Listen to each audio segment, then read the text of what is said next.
Hey guys, it's Matthew here once again, and it's time for my somewhat customary end of the league, or close to end of the league, Wild Strike character. It has actually been a while since I've delved into the Wild Strike, probably something like a year, and this time around it's on the Flashback Incursion League. I did think of a basic enough setup that doesn't take too much gear to be able to run this thing. That is with a Shroud of the Lightless as a champion, dual Wasp's Nest, physical sort of converted to Ellie champion, just Wild Strike character. And it's been working an absolute treat so far. The clear speed of Wild Strike is something I haven't really experienced since Ancestral Call has come into play. I haven't managed to play around with that yet. This is the first time I am Wild Strike Ancestral Calling, and it can seriously do some damage to the large scale monster clearing game at the moment. With the large amount of Beyond, Harbinger, and Abyss, and Breach throughout this incursion flashback,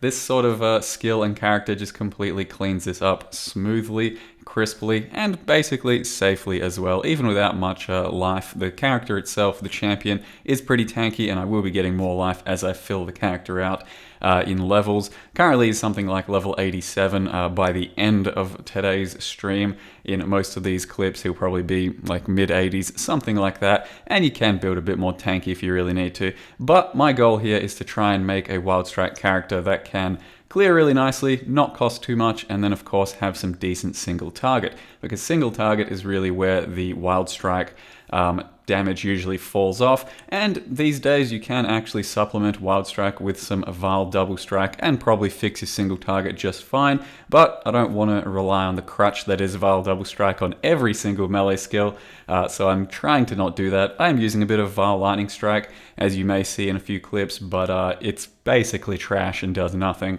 so don't rely on that one at all. It's all the Wild Strike doing all of the clear and then doing all of the single target as well. Usually you should be swapping your Ancestral Call out for a Ruthless Gem, for example, for your single target damage, but a lot of the time it's not even necessary. The single target is going to be respectable enough, something like 500,000 plus Shaper DPS, because Champion is really quite strong, and it's the first time I'm actually putting a champion into more of a mid-league role rather than just a starting character, because champions to me are very, very strong and there's no real need to play them for anything other than a starting character. This time around though, Wild Strike, I wanted to make it shine, I wanted to make it pretty good, and as you can see, Wild Strike really does clean up quite fast. It's been a very fast leveling experience, since champion does have quite a lot of damage, some good attack speed, and as well as that, he has some good survivability to go with that too. So a lot of these closed maps, Wild Strike with the correct amount of chains will just completely shit on things.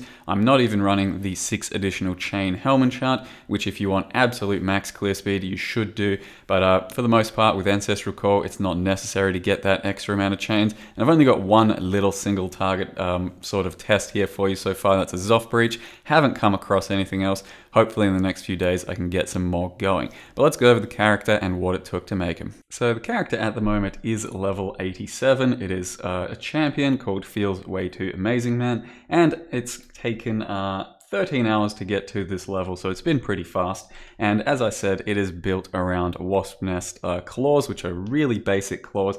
They cost 1 chaos each. They're just good for attack speed, crit, and physical damage, which then gets converted to elemental. So they're a really nice baseline and super cheap claw. And then the Shroud of the Lightless armor, simply because the level 20 Ellie Pen skill, support socket, gives you penetration to lightning, cold, and fire, something we deal all 3 of, and that makes building around Wild Strike's penetration a lot simpler. So without the Shroud of the Lightless, you probably don't really want to go champion. You can go something like Inquisitor instead and build entirely around that. But since these aren't very expensive, I think this one cost me 70C and then effectively acts as a 6-link, I thought it was about time to make use of one of these and in a champion build.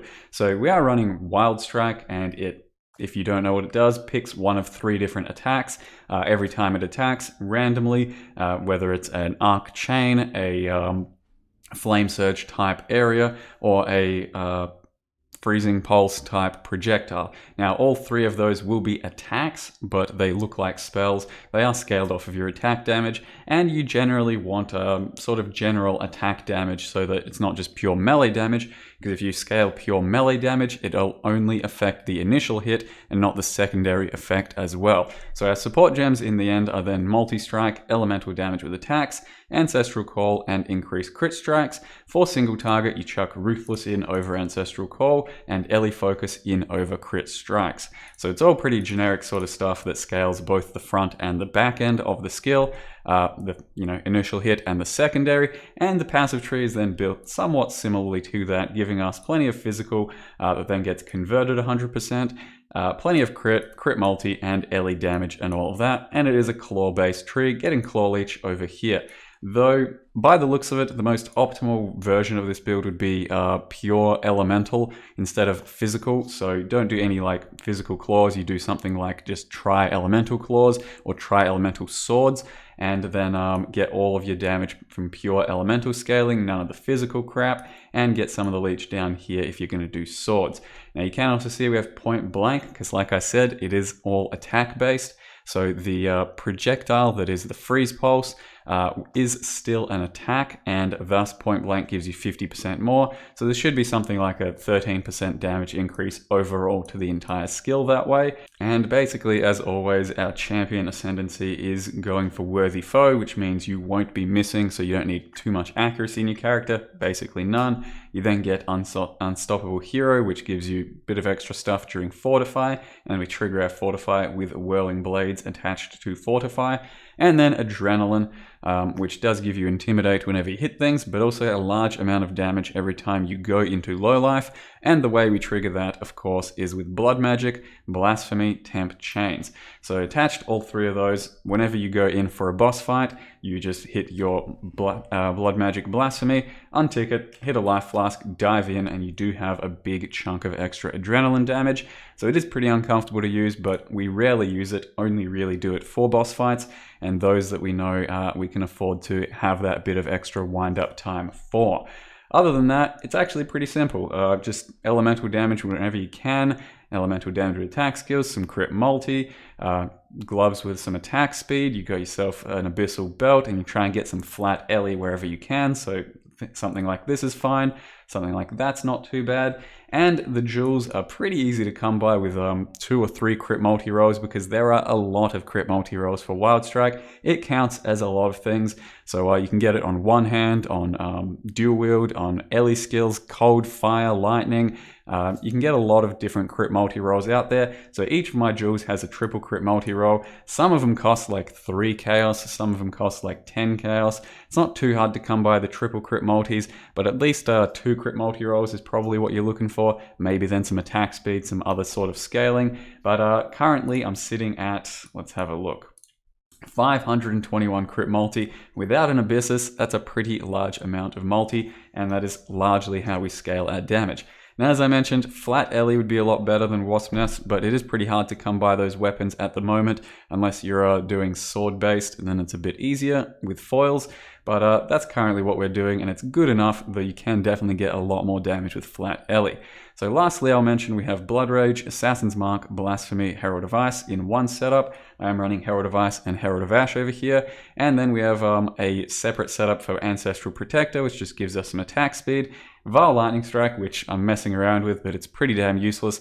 Up to you if you choose to use that. Vile Double Strike would do a lot more damage for a single target. And then Stone Golem over here and Herald of Ash over here.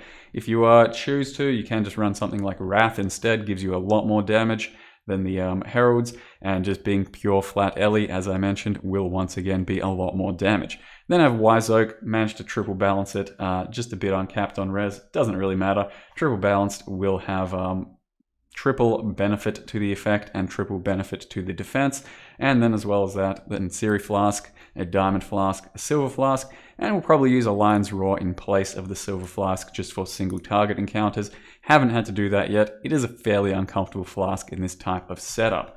So then I'll show you the path of building. Currently we're looking at about 640,000 single target damage when in the pure single target form. So that's Wild Strike, Ellie damage with attacks, multi-strike, Ellie focus, and Ruthless.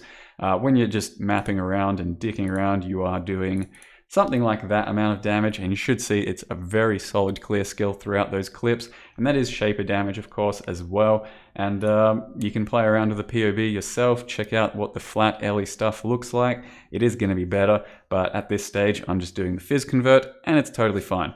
And you can definitely do some other ascendancy choices for Wild Strike. It's not necessarily just Champion. I think Champion's just the strongest form if you're going to use a Shroud of the Lightless. If you choose not to, you can easily build an Inquisitor. I know a few of my viewers have, and it is a very strong ascendancy for this type of thing. You don't then need any penetration. You just do shit that scales your damage, mostly flat early damage once again, and it will be a pretty strong skill in the end. So Wild Strike at the moment, something to get you thinking about potentially. It is quite a nice skill, and I do recommend messing around with it at least one time in your life, and right now it does clear very nicely. Now before I go, I will show you of course the microtransactions for this character, because this is just another entirely new setup I've put together. Got yourself a Celestial Hood, a bandana attachment, the new Stalker wings from the supporter pack, Abyssal Imp boots and gloves, Celestial character effect, the Stalker weapon effect, and then we're running the actual Shroud of the Lightless skin of its own, and I do have Hand of Thought and Motion skins over the top so that we have a sort of claw action happening. Though it does look a bit weird, it changes every now and again with the Celestial skin. You see it's like kind of highlighted there with the gold. Take it off and it gets unhighlighted. So yeah, I don't know about that. It's a bit weird.